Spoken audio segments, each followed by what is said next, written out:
ખેતરમાં કામ કરીને થાકી ગયો છું. હવે ઘરે જાઉં. જમવાનું બનાવ્યું હશે એટલે જમીને થોડો આરામ કરું.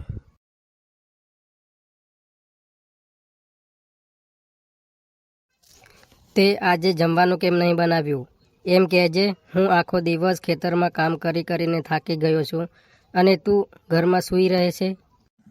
રાતનો ઉજાગરો હતો એટલે ખૂબ જ ઊંઘ આવી હતી અને સૂઈ ગઈ. હવે બનાવું છું જમવાનું. શું બનાવું કરે છે? મારે તો પેટમાં ઉંદરડા બોલે છે. ઉંદરડા બોલે કે કુકડા બોલે, બોલવા દો. પહેલાં આ વાસણ ધોવાના બાકી છે તે ધોઈ લો, પછી હું જમવાનું બનાવું. જમવાનું પણ નથી બનાવવું અને વાસણ પણ નથી ધોવાના. તું હવે જતી રહે તારા બાપાના ઘરે. મારે નથી જોઈતી તને. હા, જતી તો રહું, પણ પાછળથી મને લેવા નહીં આવતા. આવો આદમી મને ક્યાંથી ભટકાણો? હું નથી ભટકાણો તને, તું મને ભટકાણી છે ભમરાળી. બેટા કેમ એકલી જ આવી છે? જમાઈ ક્યાં છે? જમાઈ ક્યાંથી આવે મારી સાથે?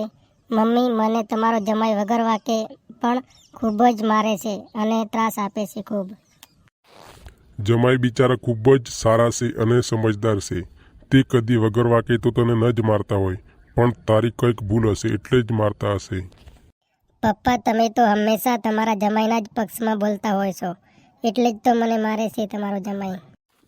તારી જ ભૂલ હશે એટલે જ તને મારતા હશે, મને પૂરો ભરોસો છે. તમે ચૂપ રહો. છોકરીને કંઈક તકલીફ હશે એટલે જ તો આવી છે આપણા ઘરે.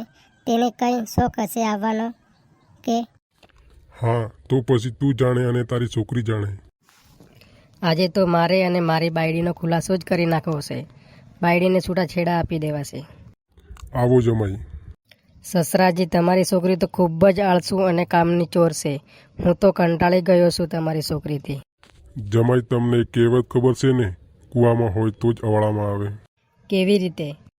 હું પણ તમારી સાસુથી આખી જિંદગી કંટાળી ગયો છું. તમારી સાસુ એટલી બધી કામની ચોર છે, તેની હદ નથી. આટલી ઉંમર થઈ છે મારી, છતાં પણ હું વાસણ અને પોતા કરું છું દરરોજ. વાંધો નહીં સસરાજી, હવે ભોગવશું કરેલા કર્મોને. બીજું શું, તમારા ઉપર દયા આવે છે મને, એટલે જ તમારી છોકરીને હું છૂટાછેડા પણ નથી આપી શકતો.